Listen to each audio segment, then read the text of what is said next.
Deuxième vidéo où on se retrouve pour parler de la négociation, un sujet hautement important dans l'investissement immobilier rentable. Alors, dans cette vidéo, je vais te parler des types de biens sur lesquels, si tu te positionnes ou que tu vois en fait passer sur les réseaux ou peu importe, grâce à un agent immobilier que tu as en partenaire, et ben tu te dises que ok, parce que c'est ce type de bien-là, il est potentiellement négociable. Quels sont les types de biens sur lesquels, quand on s'y intéresse de près, on peut se dire que ces biens sont négociables, on peut ouvrir une discussion sur la négociation. C'est le sujet de la vidéo, je t'invite donc à la regarder jusqu'à la fin pour prendre toutes les informations.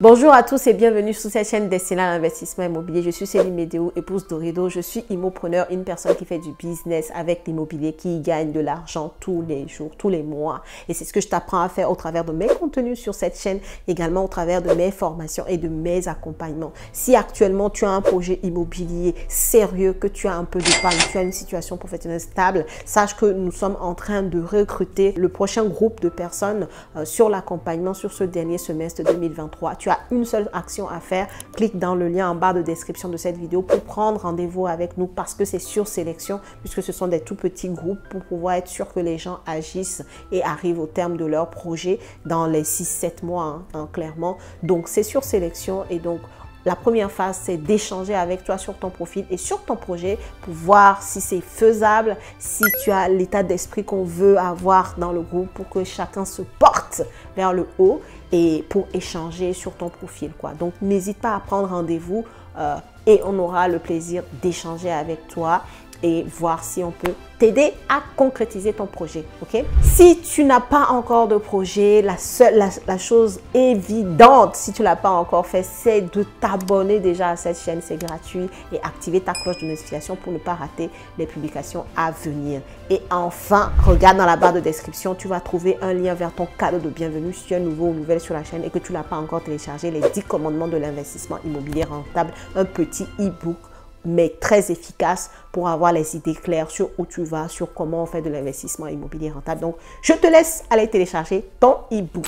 Deuxième sujet sur la négociation, on s'intéresse donc au type de biens qui sont négociables. Alors, je pense qu'il y a un type de bien que tu me vois venir te dire parce que j'en parle très souvent sur la chaîne. J'en parle tellement que, je sais pas, peut-être même le moi dans le commentaire si tu as deviné le type de bien dont je vais te parler. Le premier type de bien qui est négociable, ce sont les biens avec travaux en fait. Les biens qui comportent des travaux, très souvent, en fait, c'est un bien qui a un défaut, tu vois. Le bien, il a un défaut. Il a des travaux. On ne peut pas tout de suite se dire que tout va bien ou pour les gens qui l'achètent pour la résidence principale, peut-être qu'ils ne peuvent pas y habiter tout de suite. Pour les gens qui ont du locatif, bon, il y a peut-être des locataires, mais tu sens que si tu achètes et que tu ne prévois pas de travaux, tu vas être embêté tous les 4 matins parce qu'il y a des points importants pour que le locataire soit à l'aise, quoi, tu vois, et qui ne sont pas encore vraiment présents ou présents à 100% dans le bien. Donc, tu sais que tu vas avoir des travaux à faire et que ces travaux-là sont importants à faire.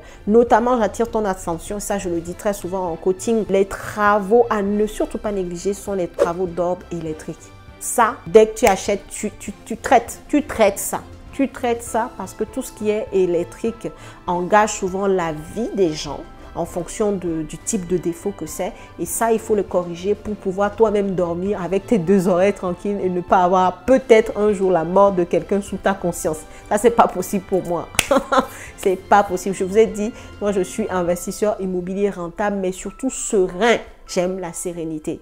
Donc, tout ce qui peut bousculer mon sommeil, je les traite pour être tranquille. Donc, attention, ça, je te fais la parenthèse parce que j'y ai pensé dans cette vidéo. Les travaux d'ordre électrique, fais-les vite. Type de bien avec travaux, tu sais que ce bien-là est négociable. Tu sais d'office que le propriétaire va, ou bien l'agent immobilier, il le sait de toute façon. Et très souvent, tu vas te rendre compte que ces biens-là sont positionnés à un prix moindre par rapport au prix du secteur. De facto, sauf si le vendeur, il y a des personnes par exemple qui vendent parce qu'elles ont un autre projet et puis elles ne prennent pas en compte le prix du secteur, le prix du marché, quoi. Et des fois, les agents immobiliers leur concèdent cette bêtise-là, mais c'est parce qu'ils veulent rentrer le mandat et quand le bien ne va pas se vendre avec le temps, ils vont baisser le prix, quoi. Parce que le propriétaire va se rendre compte que son prix il est trop haut, tu vois. Mais si c'est pas ce genre de propriétaire de base, hein, le bien avec travaux est toujours positionné un peu moins par rapport au prix du secteur. Et en plus, tu peux négocier parce qu'il y a un défaut et que c'est pas tout le monde qui veut ce genre de bien-là, tu vois.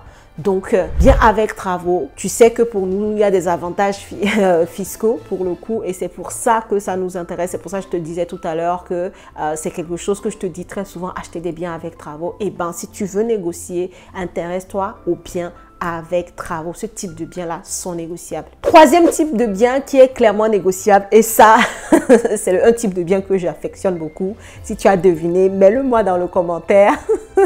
Là, ici, je vais parler des immeubles de rapport. Les immeubles de rapport, en fait, c'est un type d'investissement qui ne concerne que des gens qui veulent investir dans l'immobilier. C'est un type de bien, par contre, qui ne concerne que des gens qui veulent investir. Même un particulier classique qui va s'intéresser à un immeuble de rapport parce qu'il veut acheter sa résidence principale, c'est d'abord un investisseur en fait. Seul un investisseur, en voulant acheter sa résidence principale, va se dire non, moi je veux acheter un immeuble de rapport parce que même si je veux ma résidence principale, je veux quand même que ça me rapporte de l'argent. Donc j'achète un immeuble de rapport et je fais d'un appartement de l'immeuble ma résidence principale. Tu vois très bien que la 90% de la population ne pense absolument pas comme ça. Et donc ce qui fait que si tu es sur les immeubles de rapport, bah, tu t'adresses peut-être aux 5-10% de la population restante qui pense investissement. D'accord? Et la deuxième chose qui fait que les immeubles de rapport sont négociables aussi, c'est qu'on est entre investisseurs. Donc, l'autre comprend ta logique de rentabilité. Et donc, il sait très bien qu'en fonction des villes, en fonction du type de bien, bah, il faut qu'il positionne son bien d'une certaine façon pour pouvoir réussir à le vendre. Parce que c'est un investissement immobilier. On n'est pas dans les émotions, en fait, quand on investit dans l'immobilier. Et donc, un investisseur qui est en train de vendre son immeuble de rapport sait très bien qu'en face, ne va pas venir quelqu'un qui cherche un coup de cœur. C'est quelqu'un qui veut respecter un cahier des charges qui s'est imposé en termes de rentabilité, en termes de loyer, en termes de type de locataire, en termes de travaux à faire dans le bien. Enfin bref, on est sur ces considérations. On n'est absolument pas sur le coup de cœur. Donc, lui-même, en tant que vendeur, il sait. D'accord? Parce qu'il a toujours eu lui aussi à acheter des biens immobiliers, des investissements locatifs. Donc, il se positionne la plupart du temps de façon à ce que on vienne négocier parce que ça se passe entre investisseurs immobiliers, quoi. Donc, la plupart du temps, mais tu auras toujours des exceptions à la règle, mais la plupart du temps, les immeubles de rapport, ce sont des biens qui sont négociables parce qu'il s'agit d'investissements. Il y a moins de concurrence par rapport à la masse de la population qu'on est en France.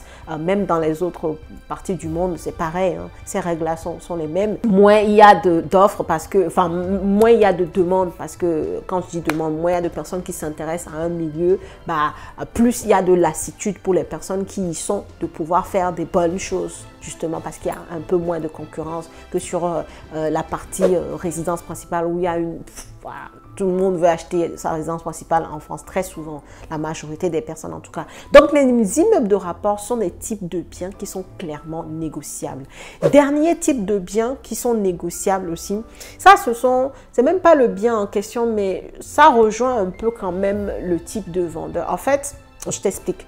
Ce sont des biens sur lesquels le vendeur paye beaucoup d'impôts. Et pourquoi les gens payent beaucoup d'impôts? Parce qu'ils n'ont pas compris en fait. Ils ne sont pas comme toi, ils ne sont pas abonnés à la chaîne des immopreneurs, ils n'ont pas fait de formation, ils ne se sont pas fait accompagner.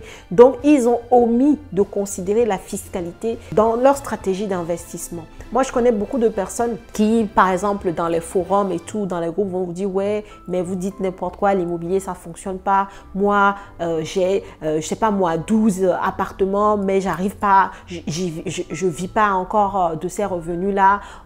J'ai tant d'impôts. » Oui, forcément, parce que les gens achètent de l'immobilier sans considérer que dans la rentabilité, pour être rentable, il faut considérer la fiscalité.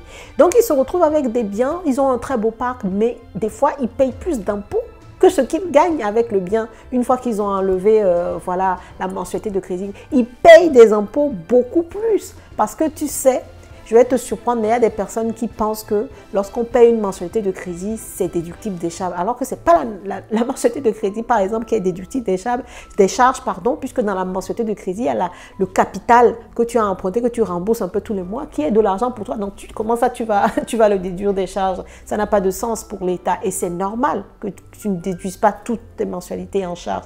Et donc, dans les mensualités de crédit, il n'y a que la part, les intérêts que tu payes tous les mois qui sont déductibles de tes charges. Donc, déjà, quand tu fais ce faux calcul, toi, tu t'attends à payer pas d'impôt même parce que tu payes déjà pas mal de mensualités de crédit. À la fin, tu te rends compte que si, tu payes beaucoup d'impôts. Tu payes même beaucoup d'impôts, surtout si tu fais de la location nue, tu as un nom propre et que tu gagnes, tu as une très belle rentabilité, tu vas payer parfois plus d'impôts que ce qui... C'est-à-dire tu vas être en déficit parce que tu as payé trop d'impôts. Et bien forcément, ces personnes-là n'ont pas de bonnes expériences avec l'immobilier, payent trop d'impôts et donc ils veulent vite vendre. Les biens qui sont très fiscalisés, là, les biens dont les propriétaires n'ont pas pris en compte l'aspect fiscal dans leur stratégie immobilière, ce sont des gens qui veulent vendre parce qu'ils veulent arrêter de saigner en fait. Ils veulent arrêter d'être une passoire, littéralement. Ils veulent vraiment ne plus avoir tous ces impôts-là à payer parce que finalement, ils ont des biens immobiliers. Ce n'est pas 100% passif. Donc, ils ont quand même des choses à faire. Ils sont quand même actifs dans l'immobilier. Et au final, ils n'ont aucun gain. En guillemets, je dis aucun gain parce que derrière, il y a toujours un gain. Puisque l'amortissement que tu fais tous les mois, c'est quand même de l'argent, c'est quand même du patrimoine net. Mais dans l'immédiat, ils n'ont pas de satisfaction immédiate parce que ils payent trop d'impôts. Et ces personnes-là, pour arrêter d'en payer, ils veulent vendre leurs biens, au moins une partie de leur part, qu'ils arbitrent. Et donc, ils sont prêts à entendre de la négociation aussi du prix de leurs biens. D'accord? Les gens qui payent beaucoup d'impôts, franchement, si tu tombes sur ce genre de profil-là, tu verras qu'il est aussi disposé et il n'a pas une bonne expérience avec l'immobilier. Et souvent, c'est eux qui vont parler sur les forums, mais vous mentez, l'immobilier, ça fonctionne pas, blablabla. Alors que pour faire de l'immobilier rentable, et ça, tu le sais, si tu as lu le e-book, il y a plein de choses à prendre en compte et notamment la fiscalité et en plus de tout ce que je te dis là, la négociation de ton bien, c'est hyper important, d'accord? Voilà les 5 choses, je crois que je t'en ai dit 5, les profils, les types d'investissement, des types de biens immobiliers qui sont rentables. Dis-moi en commentaire si tu penses à un autre type de bien, si toi tu as acheté un autre type de bien que tu as pu négocier. Mais moi, par expérience, ce qui est sûr, c'est que les biens sur lesquels il n'y a aucun travaux, 0 travaux, par exemple, un bien qui n'a aucun défaut, waouh, c'est difficilement négociable, sauf si tu tombes sur des profils qu'on a cités dans la première vidéo où là, il y a peut-être une chance que le bien soit négociable, mais ça ne le sera jamais comme un bien qui a des travaux et tout ça, comme on vient de voir, d'accord? Donc, c'est un ensemble à prendre. C'est pour ça que ces 3 vidéos sont importantes. Regarde-les jusqu'à la fin, active ta cloche de notification, abonne-toi à la chaîne si ce n'est pas encore fait. En tout cas, si cette vidéo t'a plu, je t'invite à la liker, à la partager et moi, je te dis à la prochaine vidéo.